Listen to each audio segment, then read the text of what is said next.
ভবিষ্যৎবাণী নিয়ে আমি বিশ্বাস করি না, তবে যেটা কোরআন এবং সহি হাদিস থেকে আসে সেটার উপর বিশ্বাস করি। যার যার ধর্ম অনুযায়ী নিশ্চয়ই প্রত্যেকেই বিশ্বাস করেন। তবে আজকের ভিডিওটা একটু ভিন্ন জায়গায়। আসলে কি ইরান যুদ্ধ নিয়ে বাইবেলে কোনো ভবিষ্যৎবাণী আছে? আমার মনে হয় না আছে। যদি আমার ভিডিওগুলা খ্রিস্টান ধর্মের কোনো অনুসারী ভাই দেখে থাকেন, কোনো ফাদার, কোনো পাদ্রি বা কোনো যাজক আপনি দেখে থাকেন, বা কোনো সিস্টার, কোনো নান যদি আপনারা দেখে থাকেন, তাহলে একটু লিখবেন যে হ্যাঁ ভাই, এই ইরান যুদ্ধ নিয়ে বাইবেলে ভবিষ্যৎবাণী আছে। সমস্যা হচ্ছে কি, যুদ্ধটা হচ্ছে এলিটদের খেলা, আর এই খেলাতে প্রাণ হারায় কারা? গরিবের সন্তানেরা। তো গরিবেরও প্রকারভেদ আছে। যেমন ধরেন আমেরিকা যে গরিব রাস্তাঘাটে ঘুমায়, বাংলাদেশ আসলে সে কিন্তু এক ধরনের কোটিপতি ফিলিংসে আসবে, তাই না? আবার বাংলাদেশের গরিব, এটি কোনো জায়গায় যে আসলে বড় লোক হওয়ার সুযোগ নেই, এগুলো আমরা মিসকিন টাইপের।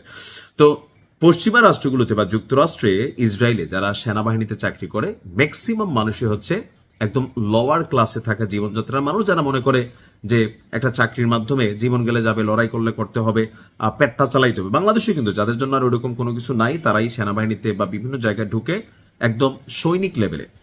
এখন মার্কিন যুক্তরাষ্ট্রের সেনাবাহিনীতে ওই দিন আমি দেখেছিলাম যে নৌবাহিনীর একজন সেনা সদস্য তিনি কিভাবে ভিট্রে করে বসতেন। তো তিনি যে ভিট্রে করলেন, ভিট্রে করার পরে যারা জনগণ আছে তাদের মধ্যে একটা সাড়া আসলো যে না, এই যুদ্ধে আসলে আমরা কিন্তু জড়াবো না। তো সর্বশেষ পরিস্থিতি হচ্ছে সেনাবাহিনীর মধ্যে এই যে একটা ভাইব তৈরি হয়েছে যে না, এই যুদ্ধটা শুধুমাত্র আমেরিকা বা ট্রাম্প তার নিজস্ব ইচ্ছা স্বার্থের জন্য যুদ্ধটা চাপাই দিচ্ছে। সো আমরা যারা বুঝের মানুষ আছি, বিবেকের মানুষ আছি, আমরা এই যুদ্ধে জড়াবো না। তখন মার্কিন সামরিক কমান্ডাররা এখানে ধর্মকে ব্যবহার করে, যেহেতু মার্কিন যুক্তরাষ্ট্রে খ্রিস্টান ধর্মের অনুসারী বেশি, সো বাইবেলকে তারা বিশ্বাস করে। সো বাইবেলকে ব্যবহার করে বলা হচ্ছে যে এই যুদ্ধ নিয়ে বাইবেলে আপনার একটা ভবিষ্যৎবাণী করা হয়েছে যে এরকম একটা দিন আসবে, আপনার লড়াই করতে হবে ধর্মের জন্য। ওই যে ক্রুসেইডার, যারা একটা হিন্দি আর ইংরেজি ছবি আছে, দ্য ক্রুসেইডার, এটা দেখবেন যে আমাদের জেরুজালেম নিয়ে অনেকগুলা সিনেমা আছে। এখানে তারা তাদের মন মতো আপনার এখানে কাহিনী তৈরি করে, ওইসব ছবি দেখলে মনে হয় খ্রিস্টানরা মহৎ। বা সালাদিন আল আইয়ুবি, নামটা শুনছেন তো? নাহলে দেখে নিয়েন, ইংলিশ ভার্সনটা দেখেন।